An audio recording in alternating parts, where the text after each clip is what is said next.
Friends, welcome to my new vlog. आपका मेरे blog में स्वागत है। तो आज का सेशन मैंने एमपीपीएससी प्री के लिए और बुक लिस्ट के ऊपर और कैसा स्ट्रेटजी रहनी चाहिए अपनी 45 दिनों के अंदर उसके ऊपर बना रहे हैं।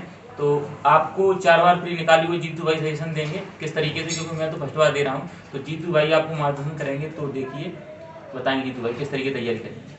तो सबसे पहले तो अपने पास प्री का सिलेबस होना चाहिए, है ना। और प्री के सिलेबस के साथ साथ में जो प्रीवियस ईयर पेपर हुए हैं लगभग 2015 से 2000 अभी तक 22 का पेपर हो चुका है। ये 5 या 6 पेपर जितने हुए हैं प्री के, वो अच्छी तरह से एनालिसिस करो। एनालिसिस करके ये आइडिया लगाओ कि क्वेश्चंस आ कैसे रहे हैं, है ना, किस प्रकार नेचर क्या है क्वेश्चंस का, है ना। ऐसा नहीं है कि बिना नेचर के आप जो है पढ़ने लगे तो शायद उतना आउटपुट ना निकल पाए। अगर अच्छा आउटपुट निकालना है तो पहले प्रीवियस सिलेबस रटा होना चाहिए और सिलेबस के साथ में प्रीवियस ईयर पेपर। सही बात, ठीक है। तो सबसे पहले अपन बताते हैं कि मध्य प्रदेश का इतिहास, पहली यूनिट है ये प्री की, मध्य प्रदेश का इतिहास, संस्कृति एवं साहित्य, है ना। तो इसके लिए मध्य प्रदेश की कोई एक किताब ले लीजिए, चाहे वो महेश कुमार बर्णवाल की हो या मार्केट में कौन सी चल रही है, ये किताब ले सकते हैं, ये भी बेस्ट है ना। मध्य प्रदेश पूरी संपूर्ण मिल जाएगी, कल्चर भी मिल जाएगा, राजव्यवस्था भी मिल जाएगी इसमें, और मध्य प्रदेश की ज्योग्राफी है वो भी मिल जाएगी। सारी लगभग 3 यूनिट एमपी से हैं प्री में, तो सारी की सारी इसमें इंक्लूड है, अच्छी तरह से जो है कर सकते हैं। और जनगणना के आंकड़े भी इसमें एमपी में दिए हैं जो मध्य प्रदेश वाले हैं, है ना। और अगर ये नहीं अच्छी लगे तो फिर इसके लिए ये भी आजकल मार्केट में खूब अच्छी चल रही है, दोनों ही अच्छी बुक्स हैं। थोड़ा बहुत जो है इंटरनेट से यूज करना पड़ेगा, बाकी सब कुछ इनमें समाहित किया गया है। उसके बाद अपना अगला है टॉपिक भारत एवं विश्व का भूगोल। तो भारत एवं विश्व का भूगोल आप कवर कर सकते हैं लूसेंट से, है ना। लेकिन लूसेंट से ये चीज़ें इतनी होती नहीं है। इसके साथ में अगर महेश कुमार बर्णवाल की जो इंडियन पॉलिटी आती है ना, वो यूज कर सकते हैं। उसमें जो ज्योग्राफिकल जो शुरुआत का एरिया है फिजिकल वाला, तो उसमें पहाड़ियाँ जैसे दक्षिण से पश्चिम की ओर, दक्षिण से उत्तर की ओर पहाड़ियाँ, पश्चिम से पूर्व की ओर पहाड़ियाँ, कौन से क्रम कौन सा दिया है, अच्छी तरह से जो है पता लगाया जा सकता है।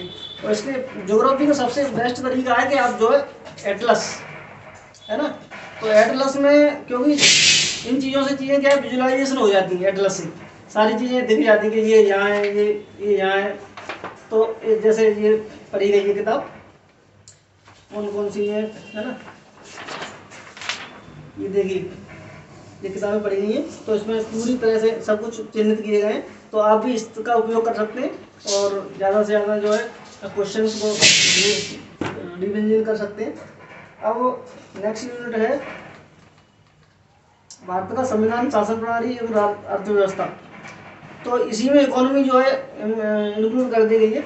इसमें भारत का संविधान, भारत शासन अधिनियम 1919 और 1935 बहुत ज़्यादा इंपॉर्टेंट अधिनियम थे। आज़ादी के पहले तक संविधान सभा पूरा है ना, ये सारे सिलेबस में दिए गए हैं। तो आप जिन्हें कोई भी एक बुक ले लेना, निर्माण की अच्छी आती है या निर्माण की पीडी वगैरह आती है उनसे ले लेना, या कोई और भी हो।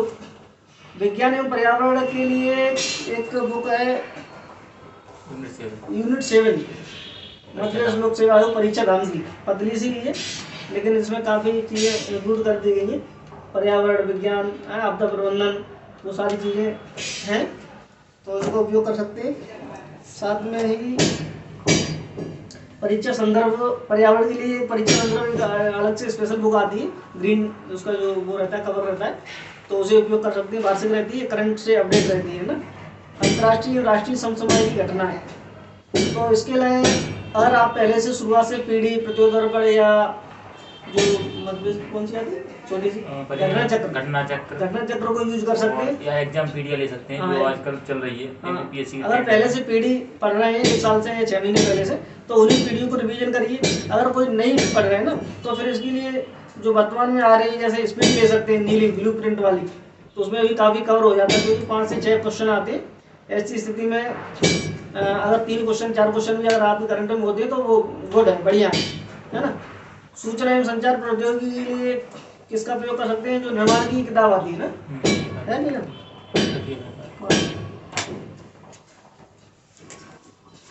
ये ICT information and communication technology, तो इसके लिए आप पूरी यूनिट इसमें अच्छी तरह से कवर हो जाती, कोई भी क्वेश्चन लगभग बाहर नहीं जाता है। अगर एक क्वेश्चन चला जाए तो चला जाए, बढ़िया गुड है, अच्छी किताब है ना। राष्ट्रीय प्रादेशिक संवैधानिक संस्थाएं, भारत का निर्वाचन आयोग, राज्य निर्वाचन आयोग, संघ लोक सेवा, जितने भी आयोग दिए हैं 12-13 जितने भी हैं, उन्हें अच्छी तरह से कर सकते हैं। और ये है ना राष्ट्रीय निर्माण की, तो उसमें से काफ़ी अच्छी तरह से कवर किए गए। पीछे पेज पे उसमें जो प्रिंट भी दिए, शॉर्ट में दिए गए, उन्हें भी आप उपयोग कर सकते हैं अच्छी तरह से रिवीजन के लिए लास्ट जिंदगी, है ना।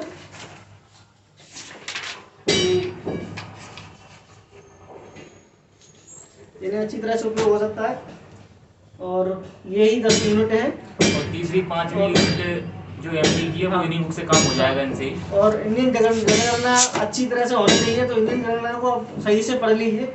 उसके लिए कोई निकाल लीजिए, कोई भी महेश कुमार वर्मा की किताब होनी चाहिए, या कोई भी बुक हो, इस तरह से लिख लीजिए अपने आंकड़े। हमने नोट्स बनाए हुए हैं। हाँ, हमने नोट्स बनाए हुए हैं, तो ये आंकड़े जो है कहीं ना कहीं काम आते हैं।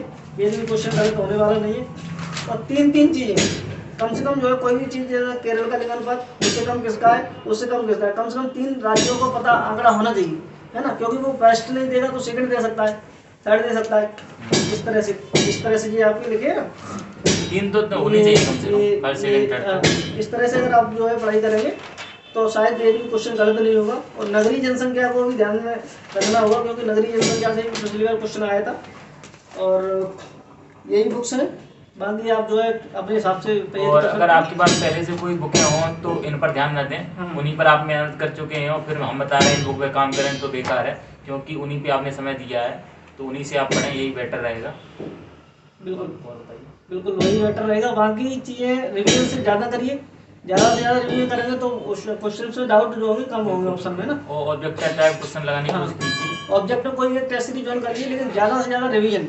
और मत बेस तो बहुत अच्छी तरह से होनी चाहिए, बाकी सारी चीज़ें भी।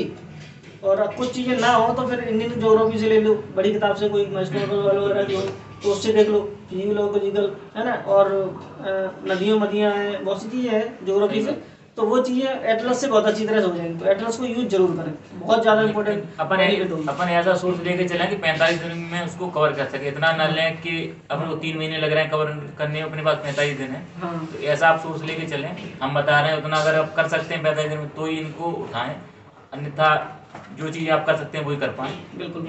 अगर लूसेंट से आप कर सकते हैं तो लूसेंट से कर लें, एटलस में टाइम लगता है थोड़ा मैपिंग करने में। बिल्कुल यही सब चीज़ें थी, बाकी आप अपने हिसाब से देखिए। तो यही 45 दिन की रणनीति है जो जीतू भाई ने आप लोगों को बताई। अगर आप लोगों को मेरा ब्लॉग अच्छा लगा हो तो लाइक करें, शेयर करें, सब्सक्राइब करें, कमेंट करें। Thank you for this watching. Love you all.